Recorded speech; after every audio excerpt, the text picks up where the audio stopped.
Okay, welcome. Thanks for joining us. This is a video about the new Lord of the Rings deluxe box, the Sands of Harad, which has been out, what, a week or so? Something like that now. Not that long. And so we thought we would try the first quest in the box, which is called... Escape from Umbar. Umbar. Yeah, we were just talking about how impenetrable the language is down there. It's very difficult. The food is very spicy. It's too hot, and everybody wants to seize you. Apparently, yeah, it's that kind of culture. They just seize you at every opportunity. Apparently, they're going to build a wall and they're going to make Gondor pay for it. That's the plan. Seems fair. It seems legit. Yeah, they're good at building walls at Gondor. Yeah. So this is in the story terms, in as much as there is a story. There's certainly a story developing in the game. So the heroes have fled from the Grey Havens and they've chased the storm caller across the seas. Yep. And the Dream Chaser sequence or cycle has finished, and this is where they end up. So there's some kind of storm and they end up in... Yeah, so you kind of, you get shipwrecked effectively just outside the port of Umbar, and you swim into there. And unfortunately they're less than pleased to see you. I suspect it's because you really slag down their language, their food, their culture. Yeah, we categorised them and stereotyped them straight away, and immediately didn't make any friends. No, it was hard. So there's a lesson. Yeah, so they want to seize you, and then you don't want to be seized. Seize him, you fool! Yeah, that was a good translation. Thank you. Anytime. So then you're stranded, and you've got to escape. So you want to flee the city. So it's just two stages. Yep. And so what is it? What do we know about this box in general, Paul? Is there anything that stands out? Is there a new theme? Is there a kind of shtick that the designers absolutely. So it's starting to introduce a player mechanic whereby if you've got a deck with two traits or different traits, and there are cards that play off that. So if you've got a ranger and a scout, for instance, you might be able to play that card. And the two heroes in the box, Gimli and Legolas, best of buddies, their abilities trigger with an improved position if they're triggering the other hero. So I think they're going to try and, rather than just develop particularly individual traits like you might develop the Gondor trait or the Hobbit trait or what have you, it's going to be about the interaction of the traits around the table and in the deck and how they play. Yeah. And there's a couple of, we're not going to go into player cards too much, but there's a couple of things for dwarves as well, a couple of dwarven attachments. So you know, that trait is getting a little bit of a resurrection or a refresh. Yeah, I kind of think that it's almost like they've gone back to some of the traits that they developed earlier in the game or at different points in the game, and they're bringing out just additional cards for that.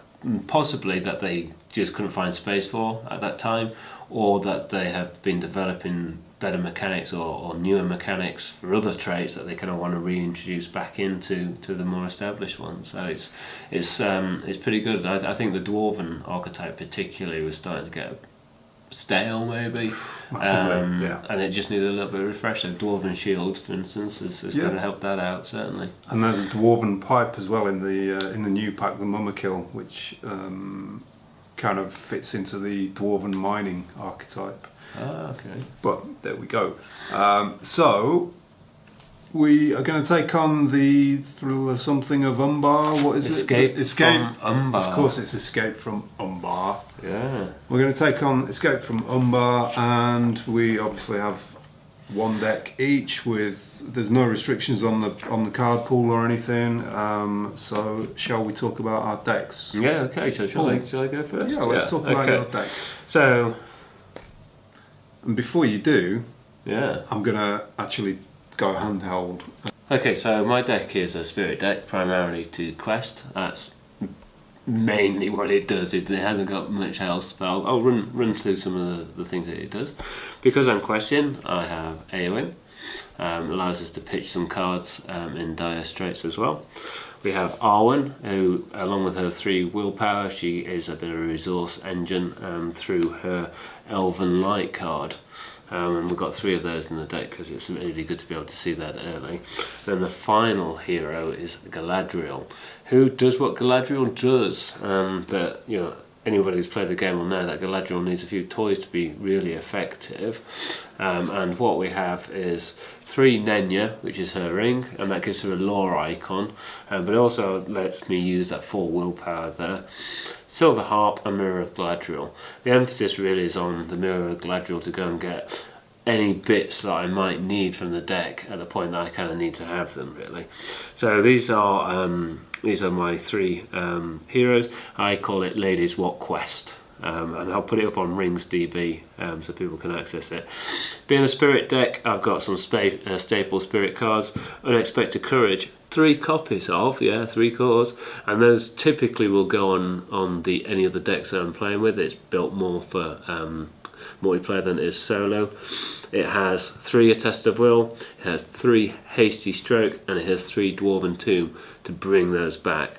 And what I'll typically be trying to do in the opening hand is get Nenya, and then Test of Will, and then because there's only 2 copies of the mirror in there, at some point, probably early or mid game, I'll bring a mirror out, and then I'll go searching for any other Test of Will, so I can then recur them through Dwarven Tomb. So Treachery Cancellation, Shadow Cancellation, a key part.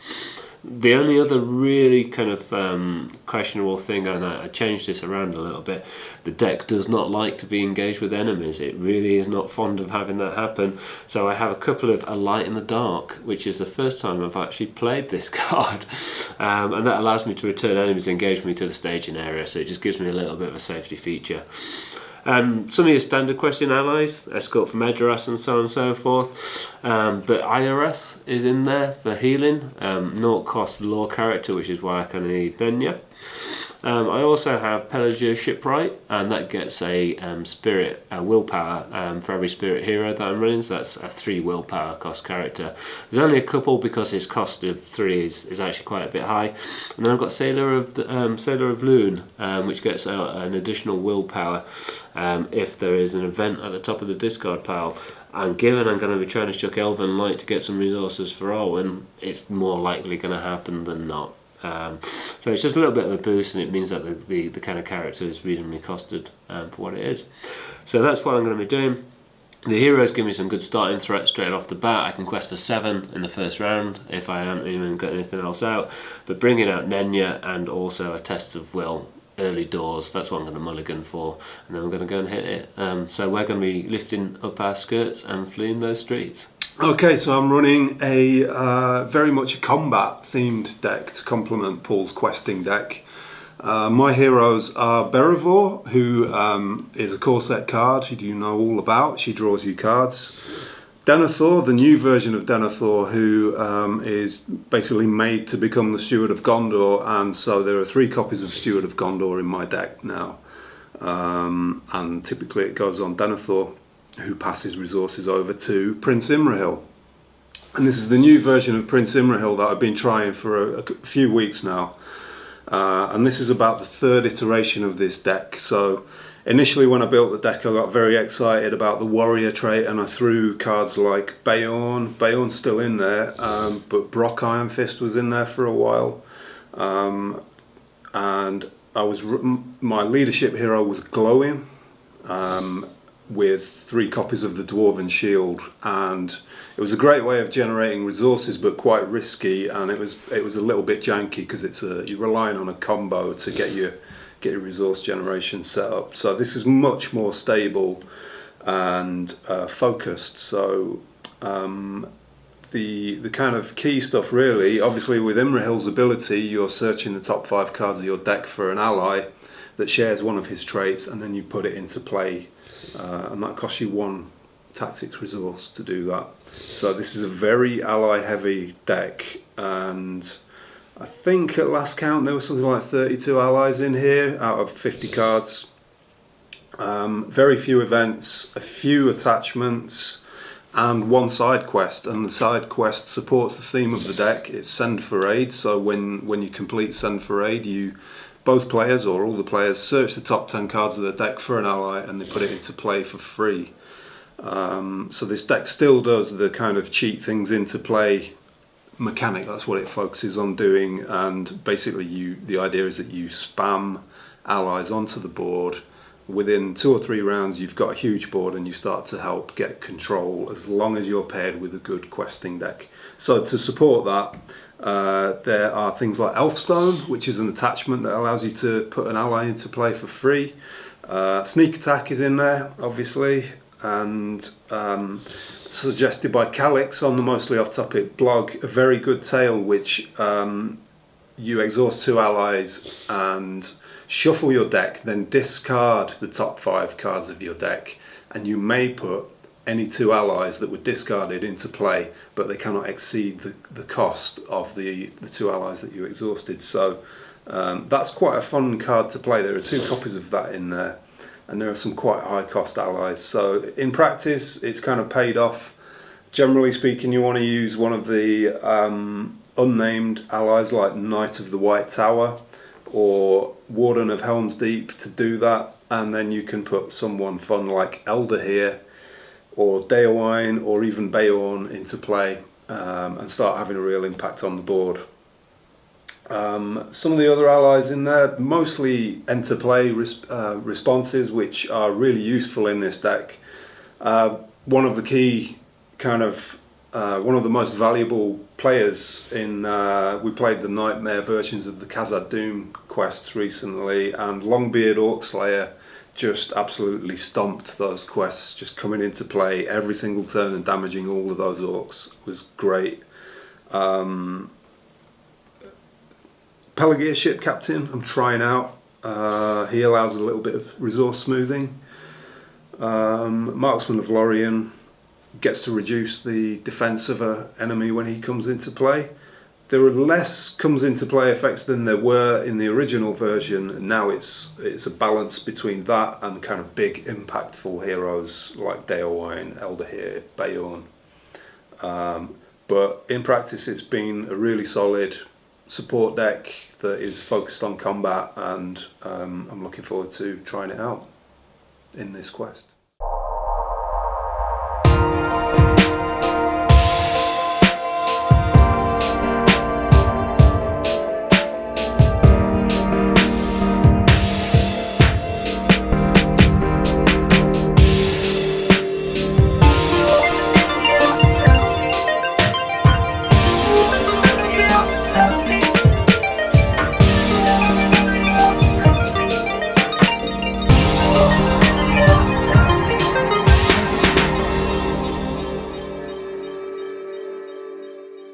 So that's it, we've finished the quest, Escape from Umbar. We escaped. We beat the quest. Yeah.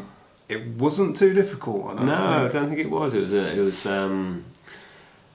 nothing particularly tricksy, nothing particularly complex or complicated, but fairly thematic, I think.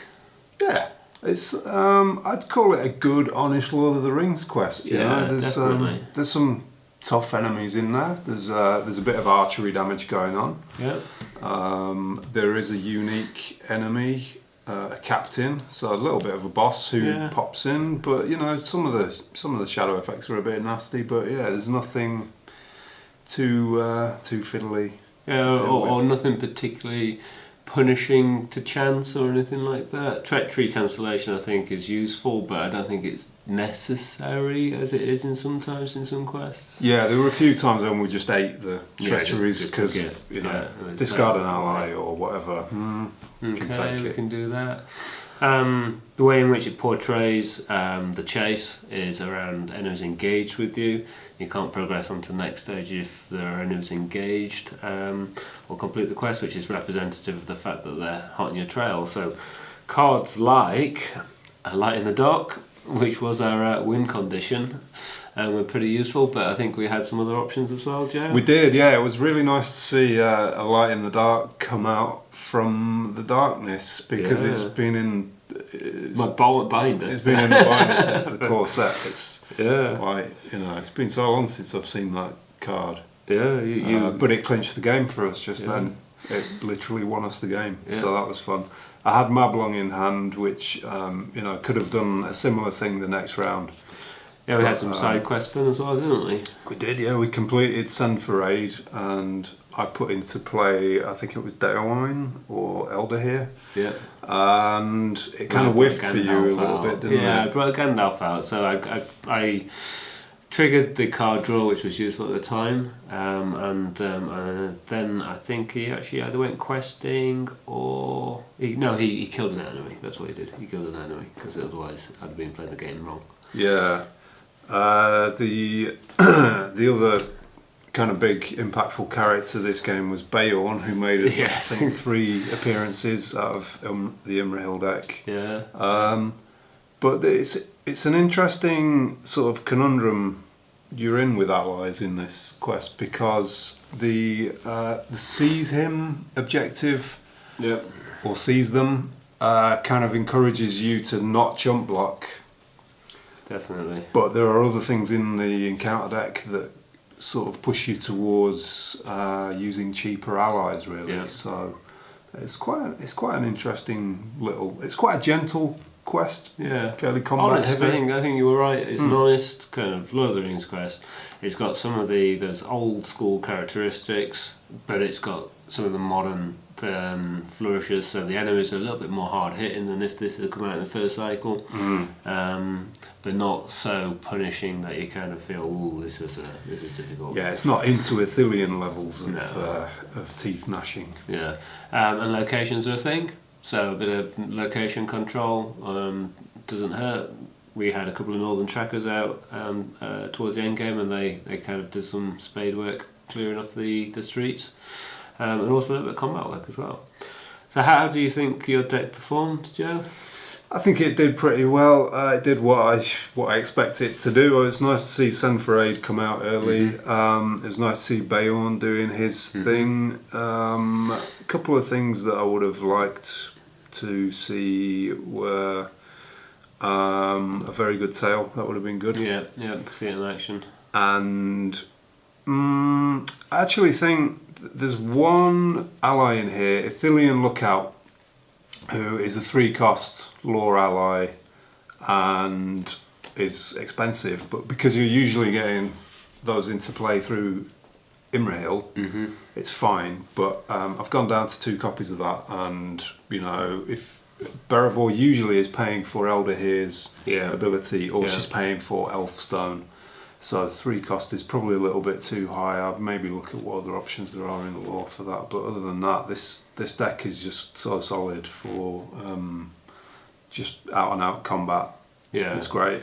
And I think Denethor passing that resource across to Imrahil really kind of kept the options flowing. It meant you could be cheating an ally in whilst also maybe feinting an enemy I was engaged with. That was pretty useful, really.